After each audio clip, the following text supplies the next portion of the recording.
Para sa Tomodachi at ito ang buhay sa cruise ship. Magtatanong lang tayo ng mga bagay-bagay kung ano bang ang buhay sa cruise ship. Pali, Tomodachi, ano ba pangalan mo, Tomodachi? Gabi! Yan si Tomodachi Gabi nga pala. Gab. Tomodachi Gab.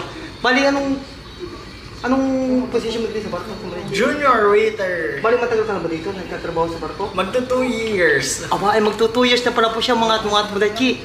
Kaya, bilang isang seafarer, ano ba ang trabaho dito? Masaya ba? O Masaya magbarko, pero mas masaya kapag kasundo mo ang mga katrabaho mo, katulad ni Kuya Tomodachi. oh, yan.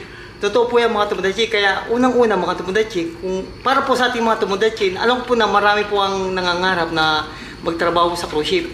Unang-una po, kailangan pipili mo kung saan ka masaya. Hindi po, kahit anong hirap at bigat ng trabaho, kapag masaya ka at gusto mo ang trabaho, nagiging magaan po yan mga Tomodachi. Bali, ibig sabihin Tomodachi, sa loob ng 2 taon mo